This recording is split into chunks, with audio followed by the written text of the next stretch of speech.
নমস্কাৰ ছাত্ৰ ছাত্ৰীসকল, আজি তোমালোকৰ মাজলৈ এটা নতুন TLM লৈ আহিছোঁ। এই TLM থ্ৰুদি আমি কি কৰিব পাৰিম, আমি পুৰণ নেওতাখন শিকিব পাৰিম। আৰু যিসকলে চেনেলটো ছাবস্ক্ৰাইব কৰা নাই, ছাবস্ক্ৰাইব কৰি দিব আৰু বেল আইকনটো বজাই দিব। এতিয়া চাও আহা কেনেকুৱা সিস্টেমত বনাইছো। খন আমি ইয়াতে উলাব পাৰিম পুৰণ নেওতা। এটা এটা কাৰ্টনৰ ধুনীয়াকৈ ৰাউণ্ড কৰি কাটি কিনে এনেকৈ এইটো খালি ঘৰ কৰি লৈছো, ইয়াতে সবখিনি ওলাই যাব।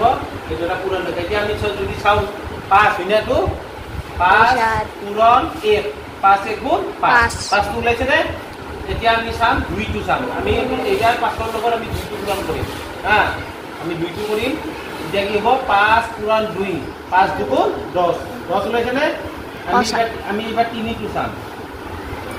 এইয়া 5 5 পুৰণ 3 সমান 15 হয়নে? তাৰপিছত এইবাৰ আমি মিলাম 5 5 পুৰণ 4 সমান 20 এই ওলাইছে না ওলা নাই? ওলাইছে স্যাৰ। এখিনি বস্তু এখিনি দি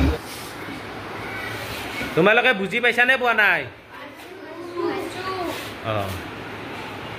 5 পুৰণ 4 সমান 20। এতিয়া আমি চাম 5 5 পুৰণ 5 সমান কিমান ওলাইছে?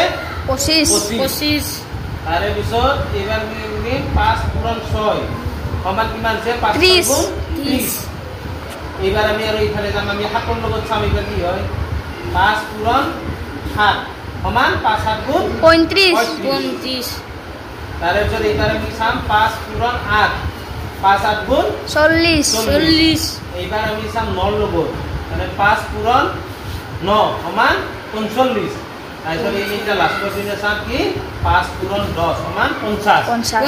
আমি এনেকুৱা টাইপত কি কৰিব পাৰো, আমি গোটেইখন পুৰণ নেওতা আমি ইয়াতে মানে এনেকুৱাকে আৰু যদি আমি বেলেগ বেলেগকে বনাই ৰাখো, এইটো পুৰণ আমি পুৰণ নেওতাখন এনেকৈ আমি উলিয়াব পাৰিম ধুনীয়াকৈ, হয়নে নহয়?